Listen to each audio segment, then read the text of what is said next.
Hi, this is Bishop Craig in northern Michigan, and this is take one for the week of September 12th. Peace be with you. I did not do a take one video last week because it was Labor Day, so I want you to know that Pastor Anderson was at Trinity Manton yesterday, and I was at Emmanuel in Grand Ledge for their 150th anniversary as a congregation. I'm just amazed. The Emmanuel, and when we were up at St. Paul's in Alpena, just founded just a few years after the Civil War. So Grand Ledge had a wonderfully uplifting day, beautiful worship service, lovely music, good fellowship, and so we congratulate them. This week, lots of Zoom meetings for me. Tomorrow is the executive committee meeting and SID staff and our disabilities task force on Wednesday. Thursday is Living Water Ministries.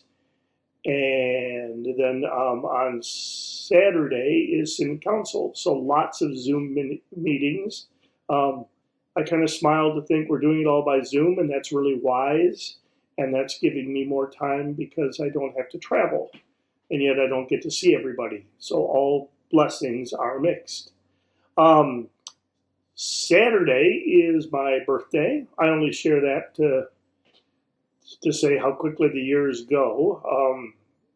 This has been a long year between birthdays, but at least this year, Kathy and I may get to have cake with a couple of friends. We're planning on doing that. And that is something, because last year we wouldn't think of doing that. So happy birthday to me. The reading for Sunday is another passion prediction. Jesus talks about his suffering, death, and resurrection for the second Sunday in a row, second time in Mark's gospel. And where last time Peter did not understand what it meant for the Messiah to be the Messiah, this time Jesus is talking about his suffering, death, and resurrection, and the disciples are worried about who is the greatest. And at this time in our life as a church, that's often how I feel we are acting. Jesus is talking about his suffering, death, and resurrection for the life of the world, which, with all that's going on, and the conversations I'm hearing in many congregations is about retaining and regaining greatness.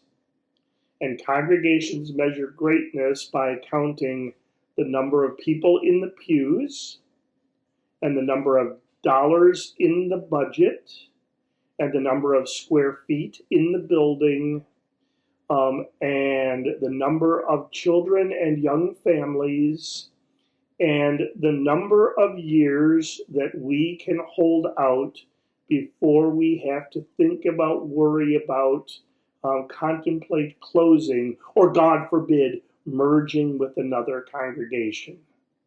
Because some of us would rather close than merge with another congregation.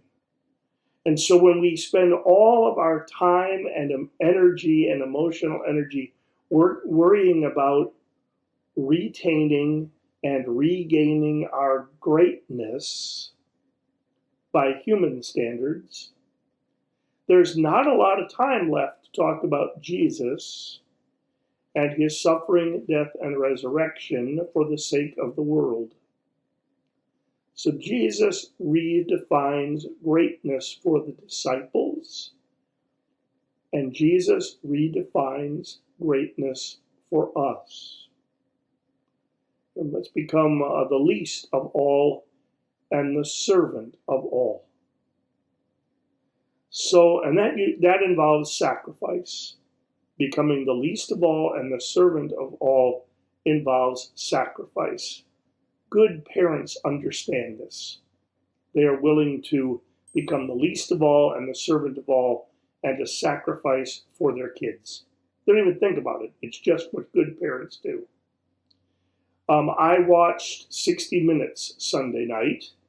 The whole hour was about the fire department of the city of New York. on the day of 9/11 and the service and the willing sacrifice that those firefighters performed. I expect in 20 years, hopefully, we will be watching a similar 60 Minutes piece on the health workers that became servants and sacrificed in the face of COVID. We can also think of the soldiers, the military personnel that became servants and sacrificed in Afghanistan. The list goes on.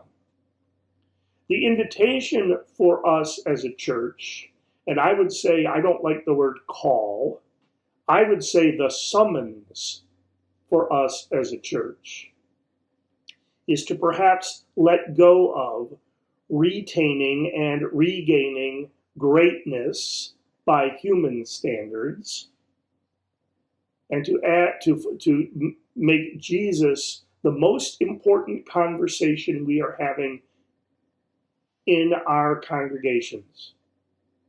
I think it'd be great for councils and congregational meetings and the little, stuff that goes on in the parking lot to pause and to ask at the end of the conversation, did we even mention Jesus today?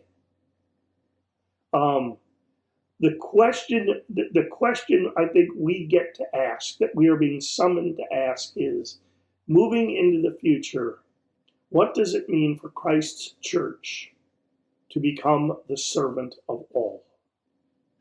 Because as I said in Grand Ledge yesterday, I suspect that there may not be a lot of people these days looking to join a church.